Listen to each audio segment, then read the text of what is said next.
Democratic Senator Tim Kaine, member of the Senate Armed Services Committee. Good to see you, Senator. Really appreciate it. And the White House Erin. has repeatedly said, look, they don't want to do this in a piecemeal fashion, but obviously that is what's happening on some level. Is the president talking a little bit out of both sides of his mouth? You know, I don't think so, Erin. Look, I think when we acted earlier, and I can't remember, my days are running together, whether it was last week or over the weekend, to do the military pay, a lot of us thought that this had been taken care of. And when it became clear that it was at least ambiguous, or that it wasn't clear, I'm really glad Secretary Hagel stepped in, glad the House did what they did. These benefits are benefits that should be paid.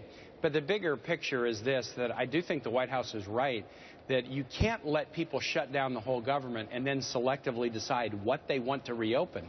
Because if you do that, you're going to have a shutdown every year. People who can't get what they want, who refuse a budget negotiation, will shut the entire government down, and then they'll decide who they want to let up off the mat. And that's just no way to run the government of the greatest nation on earth.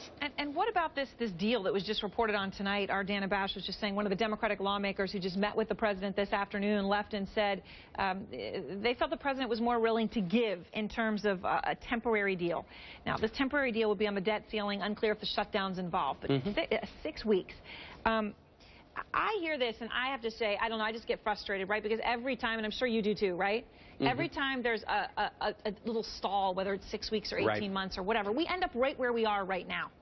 So, I'll say this to you, Erin. I think we all know that at a minimum, this is going to be a two-step process. So if you do a debt ceiling in CR, as we want to do, we acknowledge we're still going to have to come back to do the budget deal for 2014 at a minimum, maybe even a broader one to deal with the sequester. So there's going to be two steps. Right. So that the first step might be 6 weeks or it might be 8 weeks. That's understood. What we need to do is reopen government and affirm that America will honor its debts. But then we need to get into this kind of a budget negotiation that the Senate has been trying to do since the 26th of March. And let me ask you about what Paul Ryan wrote today. I'm sure you saw his Wall Street Journal op-ed, saying, look, the stalemate can end because both parties can agree on the need for entitlement and tax reform. And, he noted a stunning statistic that you know well, right? Entitlement spending is expected to grow 79% over the next 10 years. He suggests that could be changed with things like increasing the retirement age. And I know plenty of Democrats who agree with that.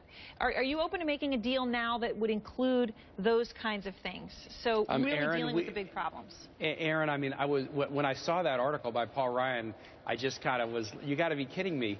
We passed a budget in the Senate in March that basically put a number in for entitlement reform, that we want to find savings with entitlement reforms, and we've been trying to go to a conference with the House since the 26th of March, and they've been blocking it. Every time we've tried, we don't want a conference because we don't want to compromise. What they wanted was a confrontation, not a compromise. And as you know, less than 3 hours after they shut government down, they then sent across, okay, now we're ready to sit down and have a conference, but not about the budget. We want to have a conference over what are the conditions under which we will allow the government of the United States to reopen.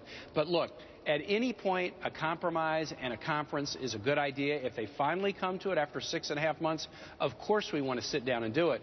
But there's no reason to keep all these people laid off. Private contractors, I met with a bunch of employees and private contractors in my office today. They're all laid off, furloughed. They're all worried about their paychecks. Right. Why would we keep them laid off? They can come back to work and we can negotiate. All right. Thank you very much, Senator Kaine. Appreciate your time.